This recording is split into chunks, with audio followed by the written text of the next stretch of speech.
यूं ही नहीं ताज ताज बन जाता है। शिल्पकारों का हुनर और चुनिंदा संगमरमर ताज को नायाब बनाते हैं। कुछ ऐसे ही चुनिंदा जगहों से बस खास ही चुनकर लाता हूँ।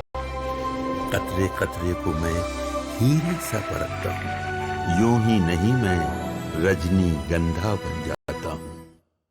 तो रिपोर्ट लाया हूं जो पूछ रही कि रायबरेली में राहुल सोनिया वोट चोरी करके जीते हैं क्या, आज आपको देखना चाहिए। राहुल गांधी ने कल बातें तो बहुत बड़ी बड़ी की, वोट चोरी के आरोप लगाए थे, इलेक्शन कमीशन को धमका भी दिया था, यह भी कहा था कि इलेक्शन कमीशन और बीजेपी मिले हुए हैं।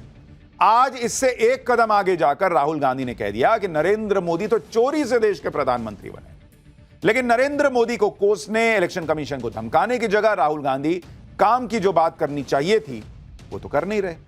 24 घंटे हो गए, इलेक्शन कमीशन ने उनसे कहा था कि जो आरोप लगा रहे हो उस पर हलफनामा देकर साइन कर दो कि भाई डॉक्यूमेंटेड प्रूफ हो जाएगा कि भाई आप शपथ पत्र दे रहे हो कि मैं जो कह रहा हूं मैं उसके साथ स्टैंड करता हूं, जो कह रहा हूं सच कह रहा हूं। लेकिन राहुल गांधी से इतना नहीं हो पा रहा। अगर राहुल गांधी ये कह रहे हैं कि उन्होंने कागज दिखाकर नरेंद्र मोदी और इलेक्शन कमीशन पर एटम बम फोड़ दिया, तो फिर एक साइन करके हलफनामा देने से घबरा क्यों रहे हैं? क्या राहुल गांधी जो आरोप लगा रहे हैं उन पर उन्हें ही यकीन नहीं है? भाई यकीन होगा तो कोई भी आदमी शपथ पत्र दे देगा, यहां साइन करता हूं, मैं कॉन्फिडेंट हूं चोरी हुई है।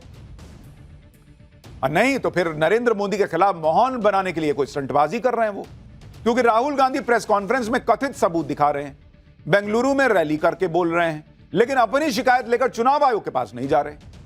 क्या एजेंडा सिर्फ यही है कि इलेक्शन कमीशन को बदनाम कर दो, नरेंद्र मोदी की लगातार जीत पर संदेह पैदा कर दो, देश की जनता को भ्रम में डाल दो, नीयत पर सवाल खड़े कर दो? और इसलिए इलेक्शन कमीशन ने राहुल गांधी से पूछ लिया है कि अगर राहुल गांधी ये मानते हैं कि उनके आरोप सही हैं तो उन्हें शपथ पत्र साइन करने में दिक्कत क्या है?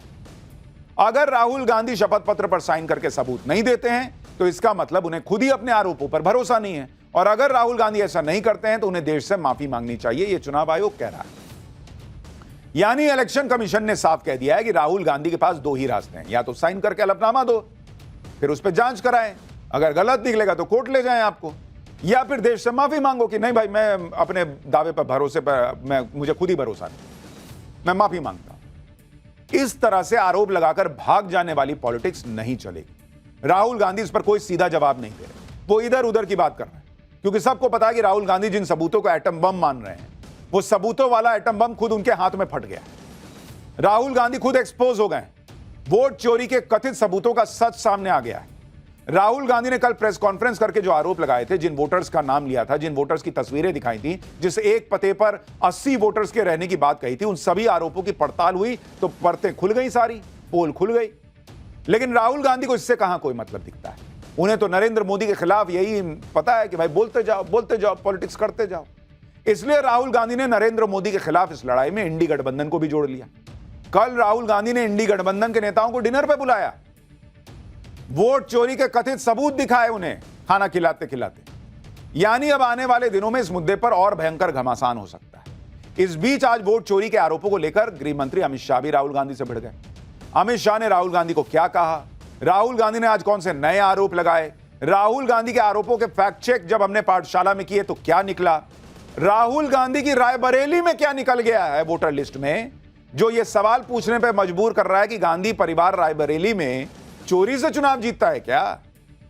सारी बड़ी पड़ताल आपको दिखाऊंगा और सब कुछ फैक्ट के साथ बताऊंगा। लेकिन पहले जो घमासान मचा है उसकी एक झलक देखिए।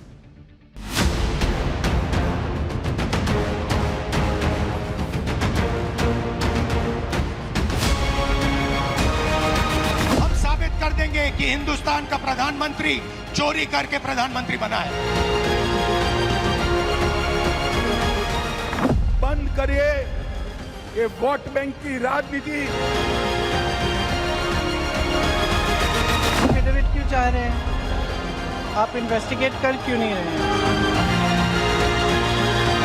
मुझे लगता है मूर्खतापूर्ण व्यवहार है।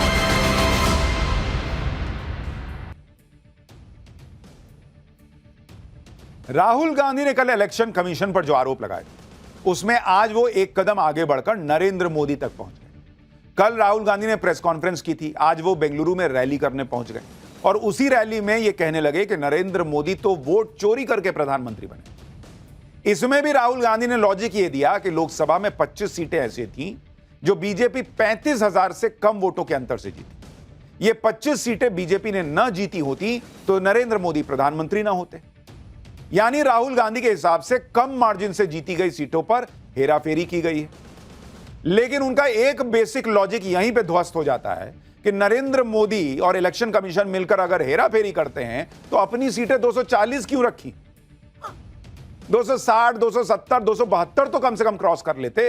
240 क्यों किए? मजा करने के लिए कि नहीं, थोड़ा थ्रिल होना चाहिए लाइफ में। लेकिन कम मार्जिन से कई सीटों को जीतने की अगर बात यह दिखाती है कि धांधली हुई है, तो भाई कम मार्जिन से तो कई सीटें कांग्रेस ने भी जीती थी। क्या उसमें भी हेराफेरी हुई थी?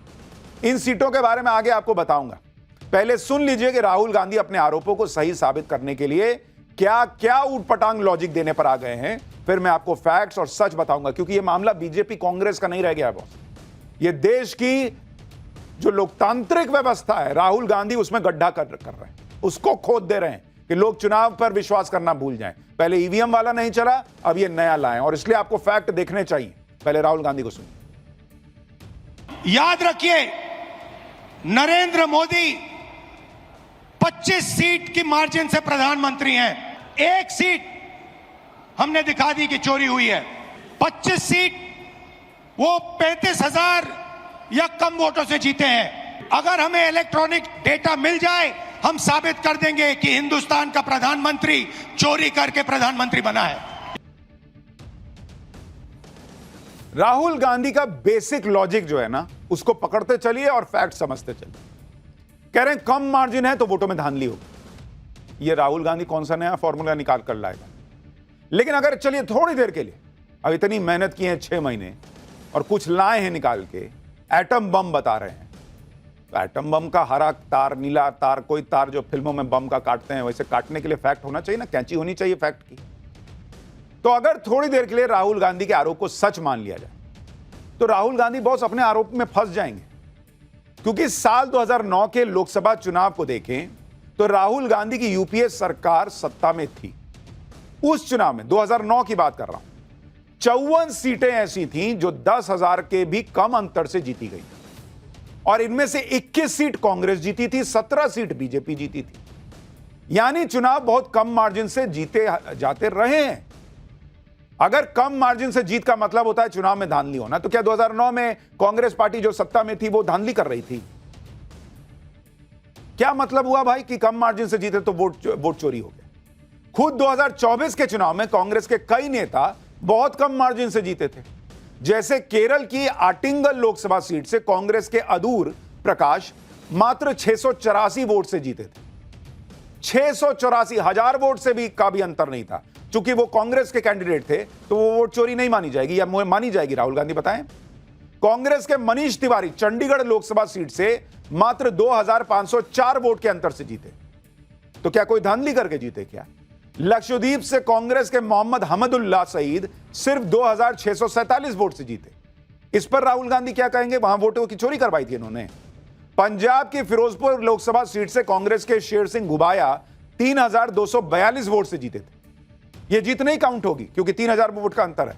राहुल गांधी तो 25,000, 35,000 वोट के मार्जिन को कह दे रहे हैं कि यह कोई मार्जिन हुआ, इसका मतलब धांधली हुई है। तो ये 2600, 500 और 2500 इतने मार्जिन को क्या कहेंगे फिर? राहुल गांधी क्लोज मार्जिन से मिली हार को धांधली बताने लगते हैं। इसी फॉर्मूले से उन्होंने हरियाणा में हुए 2024 के विधानसभा चुनाव को लेकर दावा किया था कि वहां भी वोट चोरी हुई, क्योंकि कांग्रेस 8 सीटें सिर्फ 22,789 वोट से हार गई थी। लेकिन यहां भी अगर तर्क यह है कि कम मार्जिन से हार गए तो भाई यहां पे घपला हुआ, तो राहुल गांधी को हिमाचल का उदाहरण देखना चाहिए। हिमाचल प्रदेश में उनकी पार्टी सत्ता में है।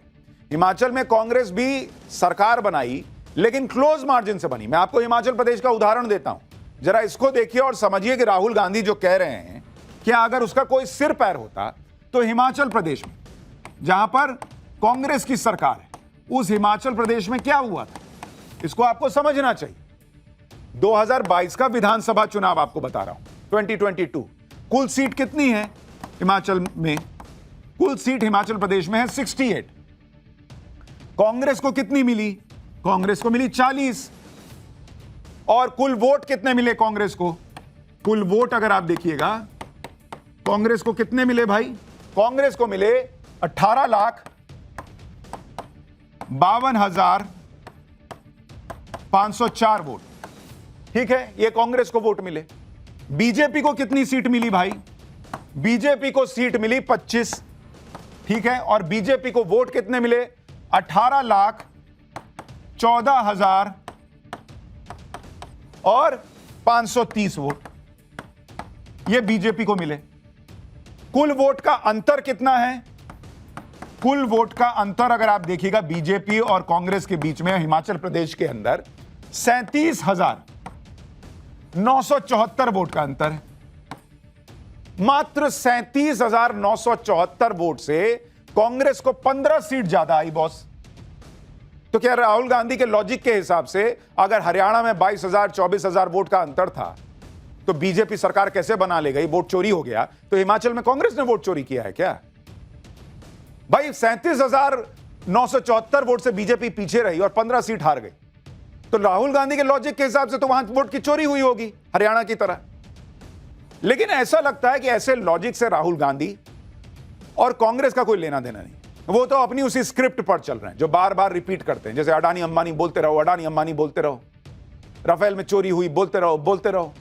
राहुल गांधी को लगता है कि बिना फैक्ट के बार बार बोल देने से लोगों के कान में बात जाएगी और मन में घुस जाएगी। ऐसा हो नहीं रहा है। जैसे आज राहुल गांधी ने चुनाव आयोग से 5 सवाल पूछे। विपक्ष को डिजिटल वोटर लिस्ट क्यों नहीं मिल रही है? क्या छिपा रहे हो? सीसीटीवी और वीडियो सबूत मिटाए जा रहे हैं, क्यों? किसके कहने पर? फर्जी वोटिंग और वोटर लिस्ट में गड़बड़ी की गई, क्यों? विपक्षी नेताओं को धमकाना डराना, क्यों? साफ साफ बताओ, क्या ईसीआई अब बीजेपी का एजेंट बन चुका है? राहुल गांधी ने 5 सवाल पूछे। इन 5 का आपको फैक्ट से जवाब दूंगा, लेकिन पहले सुनिए एक बार राहुल गांधी। सबसे महत्वपूर्ण बात यह है कि इलेक्शन कमीशन डिजिटल डेटा नहीं देता है, फिजिकल डेटा देता है। मतलब लाखों कागज में वोटर लिस्ट दे देगा, मगर डिजिटल वोटर लिस्ट किसी को कभी नहीं देता है। क्यों नहीं देता? कारण क्या है? कारण है कि अगर डिजिटल डेटा मिल जाए तो इलेक्शन कमीशन की सच्चाई पूरे देश को पता लग जाए। राहुल गांधी ने आज चुनाव आयोग पर जो सवाल उठाए उसमें सबसे पहला सवाल यह था कि चुनाव आयोग उन्हें डिजिटल वोटर लिस्ट क्यों नहीं दे रहा है। आज चुनाव आयोग ने इसका जवाब भी दिया। चुनाव आयोग ने कहा कि राहुल गांधी वही आरोप दोहरा रहे हैं जो उनके नेता कमलनाथ साल 2018 में लगा चुके हैं और उस आरोप को लेकर वो सुप्रीम कोर्ट जा चुके हैं। चुनाव आयोग ने कहा कि साल 2018 में भी उन्होंने सुप्रीम कोर्ट को गुमराह करने की कोशिश की थी। कमलनाथ ने सुप्रीम कोर्ट में प्राइवेट वेबसाइट का डेटा दिखाकर आरोप लगाया गया था कि इलेक्टोरल रोल में एक ही चेहरा 36 वोटर्स के नाम पर दिख रहा है, जबकि यह सच ये था कि यह गलती 4 महीने पहले ही ठीक की जा चुकी थी और उसकी कॉपी पार्टी को ऑलरेडी दी गई थी। लेकिन इसी आधार पर इलेक्टोरल रोल को सर्चेबल पीडीएफ फॉर्मेट में मांगा गया था। लेकिन खुद सुप्रीम कोर्ट ने कांग्रेस नेता कमलनाथ की अर्जी खारिज कर दी थी। पाठशाला में भी हम आपको यह बता चुके हैं कि कमलनाथ की याचिका पर सुनवाई करते हुए सुप्रीम कोर्ट ने भी यह माना था कि चुनाव आयोग ने इलेक्शन मैनुअल के मुताबिक डेटा दिया है। चुनाव आयोग ने इलेक्टोरल रोल्स को इमेज पीडीएफ फॉर्मेट में पब्लिक डोमेन में डाला है। कोर्ट ने तब कहा था कि अगर पॉलिटिकल पार्टी को सर्चेबल फॉर्मेट्स में लिस्ट चाहिए तो वो इसे कन्वर्ट कर सकते हैं, लेकिन उसके लिए एफर्ट करने पड़ेंगे। यही वजह है कि अब चुनाव आयोग ने कहा है कि राहुल गांधी सुप्रीम कोर्ट के फैसले का भी सम्मान नहीं कर रहे। चुनाव आयोग का कहना है कि लीगल प्रोसेस अपनाने की बजाय राहुल गांधी सिर्फ सनसनी फैला रहे हैं, जबकि हर चीज को करने का एक तरीका होता है। राहुल गांधी उसे फॉलो ही नहीं कर रहे। राहुल गांधी को या तो शपथ पत्र देना चाहिए या फिर देश से माफी मांगनी चाहिए। लेकिन राहुल गांधी अपनी बात पर अड़े हुए हैं, जैसा वो हर बार करते हैं। उल्टे वो चुनाव आयोग को धमकाने में लग गए। एक बार राहुल गांधी की वो बात सुनिए, फिर सीसीटीवी फुटेज को लेकर जो राहुल गांधी आरोप लगा रहे हैं उसका सच बताता हूं। मैं इलेक्शन कमीशन और इलेक्शन के ऑफिसर्स को साफ कह रहा हूं, आप जो कर रहे हो गलत कर रहे हो, ये ट्रीजन है, देश के खिलाफ है। ये मत भूलिए, टाइम आएगा हम आपको पकड़ेंगे, बचने वाले नहीं हो। राहुल गांधी ने एक आरोप यह भी लगाया कि चुनाव आयोग पोलिंग से जुड़ी सीसीटीवी फुटेज देने से इनकार कर रहा है। राहुल गांधी के इस आरोप पर भी चुनाव आयोग ने जवाब दिया। चुनाव आयोग ने बताया कि किसी भी तरह की आशंका होने पर कोई भी कैंडिडेट 45 दिन के अंदर संबंधित हाईकोर्ट में इलेक्शन पिटीशन दायर कर सकता है। यह नियम है। अगर कोई इलेक्शन पिटीशन फाइल होती है तो उस सीट से जुड़ी सीसीटीवी फुटेज को सिक्योर करके रख लिया जाता है। ऐसा नहीं होने पर सीसीटीवी फुटेज को सिक्योर करने का कोई उद्देश्य नहीं। भाई आपको कोई गलती 45 दिन में नहीं दिख रही है तो सालों साल थोड़ी सीसीटीवी फुटेज सिक्योर करके रखा जाएगा। इससे सिर्फ वोटर्स की प्राइवेसी के उल्लंघन का खतरा रहता है। आगे चुनाव आयोग ने उदाहरण देते हुए यह भी बताया कि अगर 1 लाख पोलिंग स्टेशंस की सीसीटीवी फुटेज को रिव्यू किया जाए तो इसमें 1 लाख दिन लग जाएंगे, यानी करीब 273 साल लग जाएंगे और कोई कानूनी नतीजा भी संभव नहीं हो। तो अगर राहुल गांधी को इतना सीसीटीवी फुटेज देखने का शौक है तो भाई 45 दिन के अंदर हर चुनाव के बाद मौका होता है, आप चले जाते हाई कोर्ट, कहते कि ना हमको सीसीटीवी फुटेज दिखलवाइए। राहुल गांधी वोट चोरी के आरोप इस आधार पर लगा रहे हैं कि कहीं डुप्लीकेट वोटर हैं, कहीं इनवैलिड एड्रेस हैं, कहीं एक ही एड्रेस पर कई वोटर हैं, कहीं नए वोटर के लिए फॉर्म 6 का मिसयूज हुआ है। राहुल गांधी ने 5 तरीकों से वोटर लिस्ट में गड़बड़ी के आरोप लगाए थे, जिसमें उन्होंने बेंगलोर सेंट्रल लोकसभा की महादेवपुरा विधानसभा का केस बताया था।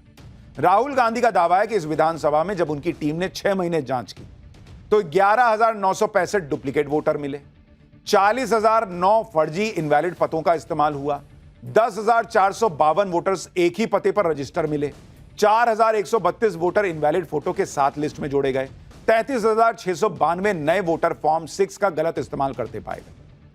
ऐसा करके बीजेपी ने चुनाव आयोग के साथ मिलकर 1,250,000 वोट चोरी कर लिए, लेकिन डुप्लीकेट वोटर, एक ही पते पर कई वोटर, ये सब वोटर लिस्ट की गड़बड़ियों को ठीक करने के लिए ही तो एसआईआर हो रहा है बॉस। यही तो चुनाव आयोग कह रहा है कि भाई कोई यहां का वोटर है, कल को काम करने कहीं और चला जाता है, उसका वहां वोटर लिस्ट में नाम आ गया, यहां वाला हटवाया नहीं, तो डुप्लीकेट वोटर लिस्ट में डुप्लीकेट नाम तो होगा ही। यही तो वो बिहार में ठीक कर रहे हैं बॉस। फर्जी लोगों को हटा रहे हैं, जो मर गए उनका नाम हटा रहे हैं। तो राहुल गांधी को बिहार में दिक्कत है, कर्नाटक में कह रहे हैं ये क्यों कर दिया। राहुल गांधी ने कल वोट चोरी के दावे को सही साबित करने के लिए 1 घंटा 11 मिनट का वीडियो प्रेजेंटेशन दिया। राहुल गांधी ने बेंगलुरु सेंट्रल सीट पर वोट चोरी के दावे को सही साबित करने के कई उदाहरण दिए। जैसे पहला, राहुल गांधी ने बताया कि आदित्य श्रीवास्तव का नाम 4 जगह वोटर लिस्ट में मिला है। दूसरा, राहुल गांधी ने बेंगलुरु के एक छोटे से घर में 80 वोटर होने का दावा किया। तीसरा, राहुल गांधी ने दावा किया कि वोटर लिस्ट में कई नाम ऐसे हैं जिनकी तस्वीर या तो बहुत छोटी छोटी है या फिर तस्वीर है ही नहीं। इन तीनों दावों का जिक्र हमने इसलिए किया क्योंकि हमारी टीम ने राहुल गांधी के दावों की सच्चाई जानने के लिए इनका फैक्ट चेक किया। आदित्य श्रीवास्तव के 4 वोटर आईडी कार्ड के दावे की सच्चाई जानने के लिए हमारी टीम मुंबई में उस जगह भी पहुंची जहां आदित्य श्रीवास्तव कभी रहते थे, और लखनऊ में आदित्य श्रीवास्तव के घर भी हमारे सहयोगी पहुंचे। आदित्य श्रीवास्तव से फोन पर बात हुई तो राहुल गांधी के आरोपों की पूरी सच्चाई सामने आ गई। आदित्य श्रीवास्तव ने बताया कि वो आईटी सेक्टर में जॉब करते हैं और मूल रूप से लखनऊ के रहने वाले हैं। उनके पेरेंट्स लखनऊ में ही रहते हैं। लखनऊ में 2009 में वोटर आईडी कार्ड बनवाया गया था, उन्होंने खुद माना। इसके बाद 2017 या 2018 में आदित्य मुंबई शिफ्ट हुए और लखनऊ का वोटर आईडी कार्ड वहीं ट्रांसफर करवाया। 2021 के बाद आदित्य बेंगलुरु शिफ्ट हो गए और फिर से ऑनलाइन एप्लीकेशन देकर वोटर आईडी कार्ड को बेंगलुरु शिफ्ट करवाया और अभी बेंगलुरु में रह रहे हैं। आदित्य श्रीवास्तव ने राहुल गांधी पर उनकी निजी जानकारी पब्लिक करने का आरोप लगाया। लखनऊ में आदित्य श्रीवास्तव के पड़ोसियों ने भी बताया कि वो अभी लखनऊ में नहीं रहते हैं, यानी वो जहां जहां गए वहां वहां उन्होंने वोटर आईडी बनवा लिया, तो उनका 3 जगह नाम दिख गया। लेकिन राहुल गांधी ने ऐसा माहौल बना दिया कि बाप रे बाप, ये तो पूरे देश में लग रहा है इकलौता मामला होगा। कितने ही लोग ये देखने के बाद खुद कह रहे हैं कि भाई हमारा भी वहां का था, हम यहां के अपना बनवा लिए, उसके बाद वो हटाए नहीं हटवाए पता नहीं, याद नहीं हटाए कि नहीं हटाए। खैर, राहुल गांधी का एक बार दावा सुनिए कि उन्होंने क्या कहा था और लखनऊ में आदित्य श्रीवास्तव के पड़ोसियों ने हमें क्या बताया। ये आदित्य श्रीवास्तव जी हैं, ये महाराष्ट्र में इनका नाम महाराष्ट्र में है, कर्नाटक में है, उत्तर प्रदेश लखनऊ में है और कर्नाटक बेंगलोर अर्बन में है। 4 बार आता है, same photo same address. Uncle, आप जानते होंगे श्रीवास्तव फैमिली को, ये लोग कब से यहाँ पे रह रहे हैं? यहाँ तो ये मुझसे पहले से रह रहे हैं। मैं आया हूँ यहाँ 2000 में, और ये इन्होंने हमसे पहले थोड़ा बनवा लिया था। अच्छा। तो अभी कौन कौन रहता है इनके घर में? अब इस समय तो मेरी समझ में उनकी मिसेज ही रह गई थी, वो तो एक्सपायर हो गए भी 1 महीना पहले। अच्छा। हाँ। और जो आदित्य का नाम है, आदित्य हैं, वो कहाँ रहते हैं? वो अब मुझे इस समय पता नहीं, बंगलौर में है या कहाँ है, यही सब सुनते रहते हैं। कहीं बच्चों से आजकल कहीं किसी की मुलाकात होती है? लेकिन लखनऊ में नहीं रहते हैं वो। ना लखनऊ में नहीं, ही इज एम्प्लॉयड सब।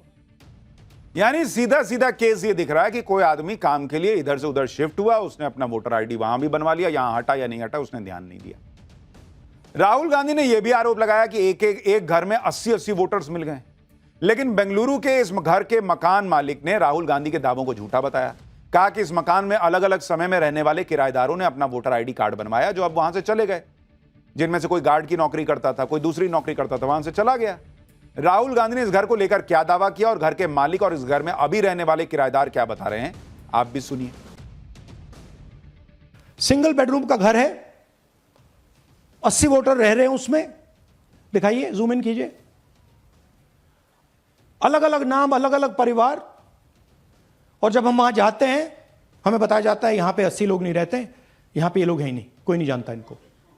इलेक्शन कमीशन के मुताबिक ये सब लोग इस घर में रहते हैं, और जब हम वहां जाते हैं एक भी नाम नहीं मिलता, और वहां के लोग कहते नहीं ऐसे, इन लोगों को हम नहीं जानते। बूथ नंबर 366, थोड़ा इसमें जूम इन करो।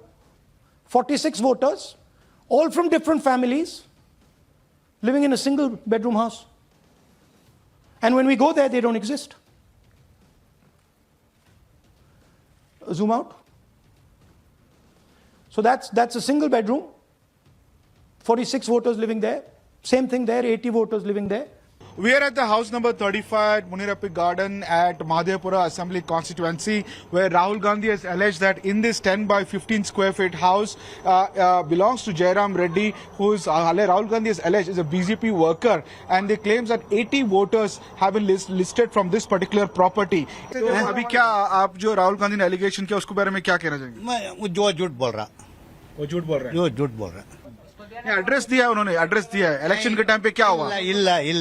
इल्ला आप डिनाई कर रहे हैं पूरा? इल्ला। There you see Mr. Jairam Reddy, he claims that he though votes for BJP but he's not a BJP party worker. ये आपका नाम क्या है सर?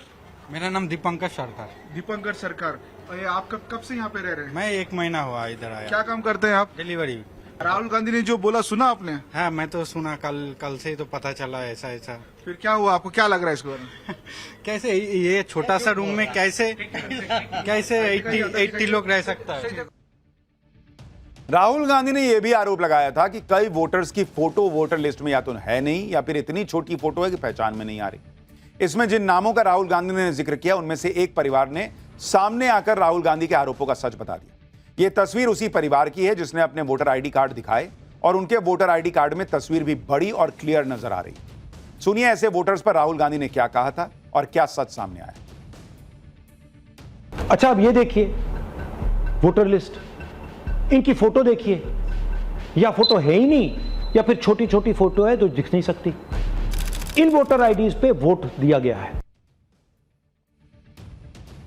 यानी राहुल गांधी ने जो कथित खुलासे किए, उसमें यह भी दिखाया कि कई वोटर्स के एड्रेस पर मकान नंबर 0 लिखा हुआ है, और राहुल गांधी ने इसे लेकर मजाक उड़ाया, इसे एक तरह की धांधली बताया। राहुल गांधी का यह बयान भी सुनिए, फिर आपको बताऊंगा कि खुद राहुल गांधी की लोकसभा सीट है रायबरेली, जहां से राहुल गांधी सांसद हैं, जहां से सोनिया गांधी जीतती रही हैं, जहां से पूरा गांधी परिवार दशकों से जीतता रहा है। उस रायबरेली सीट का सच क्या है? हमने राहुल गांधी की रायबरेली सीट पर यही वाला एटम बम फोड़ा तो क्या मिला, वो दिखाऊंगा। पहले एक बार राहुल गांधी को सुन लीजिए। House number 0। No, you're laughing. There are thousands and thousands of these people. No address, house number 0. Rahul Gandhi ने वोटर लिस्ट में मकान नंबर 0 दिखाकर गड़बड़ी का दावा कर दिया कि भाई अगर मकान नंबर 0 है इसका मतलब ये तो फर्जी है, और उन्होंने ये भी मान लिया कि ये वोट बीजेपी को ही पड़ा होगा क्योंकि बेंगलुरु की सीट थी। जब पाठशाला की टीम ने इस दावे की पड़ताल की तो पता चला कि राहुल गांधी की रायबरेली लोकसभा सीट के तहत आने वाली रायबरेली विधानसभा की वोटर लिस्ट में भी ऐसे कई मकान हैं जिनके आगे 0 लिखा हुआ है, ऐसे कई वोटर हैं जिनके मकान के एड्रेस के आगे 0 लिखा हुआ है। ये देखिए, और राहुल गांधी की टीम को 6 महीना लगा था, हमारी टीम को आधा घंटा लगा और हमने इतने नाम निकाल लिए। जैसे वोटर लिस्ट में एक नाम है यास्मीन, उसके मकान नंबर के आगे लिखा है 0, ये रायबरेली का वोटर है। इसी तरह मोहम्मद इस्लाम का मकान नंबर है वो भी लिखा हुआ है 0। देखिए मोहम्मद इस्लाम मकान संख्या 0, ये रायबरेली का बता रहा हूं। तो मकान संख्या 0 होने का मतलब है कि वहां से जो जीत रहा है उसको ये फर्जी वोट पड़ा है। तो रायबरेली से तो राहुल गांधी जीते हैं, उससे पहले सोनिया गांधी जीतती रही हैं। एक वोटर है मुकेश, मकान संख्या 0। एक वोटर है रुचि, उनका नंबर आप देख लीजिए, वो भी 0। रायबरेली की रिवाइज्ड और लेटेस्ट वोटर लिस्ट है ये। इसमें ऐसे कई मकान हैं जिनके आगे 0 लिखा है और वहां वोटर का नाम भी लिखा है, जैसे सुशीला देवी मकान नंबर 0, कनकलता मकान नंबर 0, उनके नाम के आगे भी लिखा हुआ है। सुशील कुमार, उनका भी मकान संख्या 0 लिखा है। ये सब रायबरेली के वोटर हैं बॉस। बीरन सिंह यादव मकान नंबर 0, विकास यादव मकान नंबर 0, सुमन मकान नंबर 0, गीता मकान नंबर 0, संदीप मकान नंबर 0। ये सारे हमने आपको आधे घंटे में रायबरेली की वोटर लिस्ट देखकर आपको निकाल कर दे दिए हैं जिसमें मकान नंबर 0 लिखा है। अब अगर राहुल गांधी का लॉजिक यही है कि मकान नंबर 0 है, इसका मतलब ये फर्जी वोट है और फर्जी वोट से वही जीतता है जो वहां का विनर है, उसी को वोट पड़ा है, ये कंफर्म है। तो रायबरेली से गांधी परिवार के अलावा तो कोई जीतता नहीं। सालों से वही जीत रहे हैं, पहले सोनिया गांधी जीतती रही, अब राहुल गांधी जीत रहे हैं। तो क्या राहुल गांधी और सोनिया गांधी रायबरेली में वोट चोरी करके चुनाव जीते हैं क्या राहुल गांधी के लॉजिक से? क्योंकि वहां भी भर भर के वोट मकान संख्या 0 दिख रहा है। इसी तरह राहुल गांधी ने यह कहा था कि एक मकान में इतने ज्यादा वोटर्स कैसे हैं।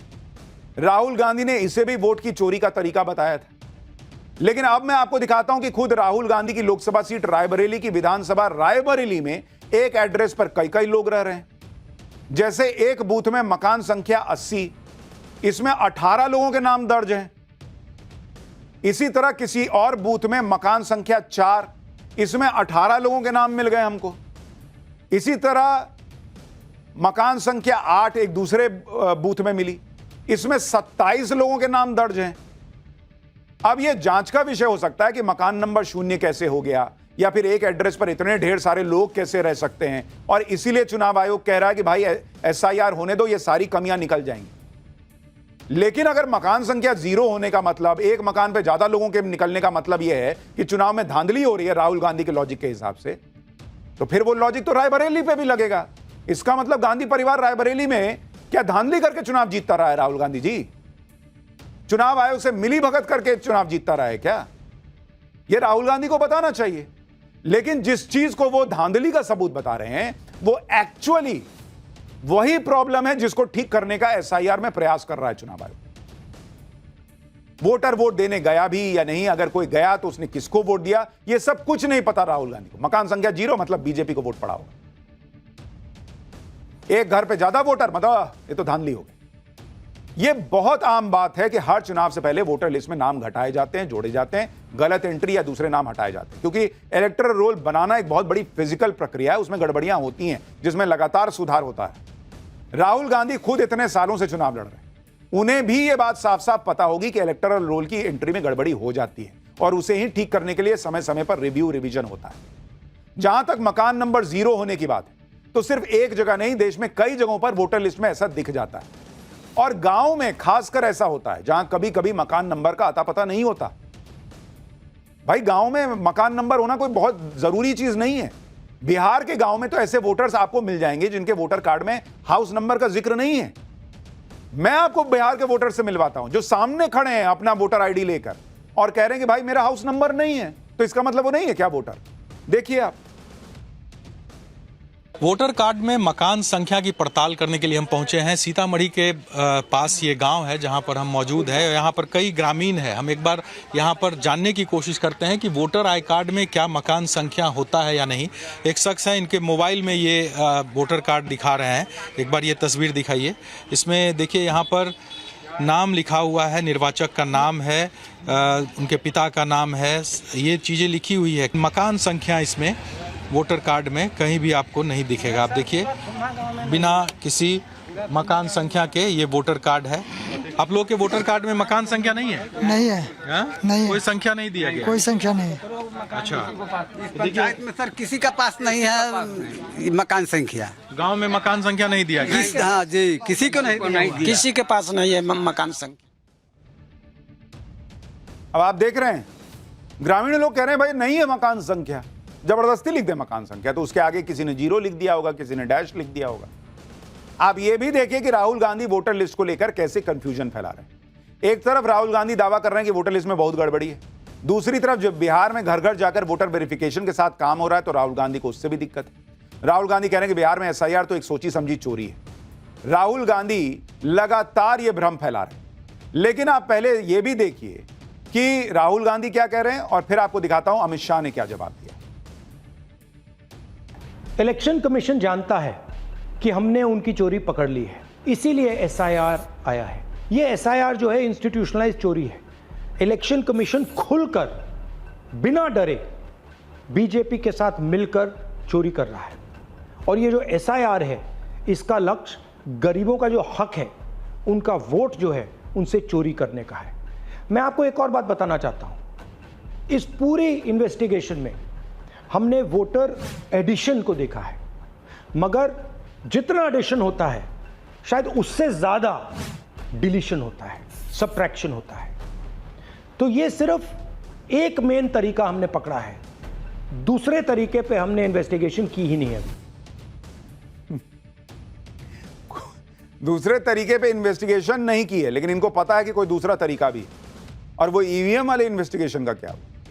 राहुल गांधी बिहार में वोटर वेरिफिकेशन के खिलाफ माहौल बना रहे हैं, लेकिन कमाल की बात यह है कि बिहार में ड्राफ्ट वोटर लिस्ट 1 अगस्त से आई। कांग्रेस पार्टी की तरफ से उस पर कोई आपत्ति अब तक नहीं दर्ज कराई गई। बिहार की वोटर लिस्ट का डेटा सभी पार्टियों से शेयर किया गया है। राहुल गांधी चाहें तो अपनी टीम को लगा दें उसमें गड़बड़ियां तलाशने में, लेकिन 1 अगस्त से 8 अगस्त हो गई, अभी तक कांग्रेस या इंडी गठबंधन की तरफ से 0 आपत्ति दर्ज कराई गई। आज बिहार पहुंचे अमित शाह ने भी राहुल गांधी पर इसे लेकर जबरदस्त अटैक किया। सुनिए अमित शाह को। मैं आज राहुल जी को भी कहना चाहता हूं, बंद करिए ये वोट बैंक की राजनीति। मतदाता शुद्धिकरण पहली बार नहीं हो रहा है। आपके परनाना जवाहरलाल नेहरू ने शुरू किया था और अंत में 2003 में हुआ, तब भी कोई विरोध नहीं था। अब आप चुनाव पे चुनाव हारते जाते हो, इसलिए पहले से ही बिहार चुनाव हारने का एक वजह लोगों को बता रहे हैं। पाठशाला में आपको हमने फैक्ट्स के साथ इसलिए बताया क्योंकि बॉस एक चीज याद रखिए, ये राहुल गांधी और नरेंद्र मोदी की लड़ाई की बात नहीं है बॉस। राहुल गांधी जब कहते हैं कि इस देश की इकोनॉमी डेड है, वो देश की नींव हिलाने का प्रयास कर रहे हैं। राहुल गांधी जब इस तरह के मतलब बिना सिर पैर वाले फैक्ट्स रखते हैं और उस पर छाती ठोक के कहने लगते हैं कि आप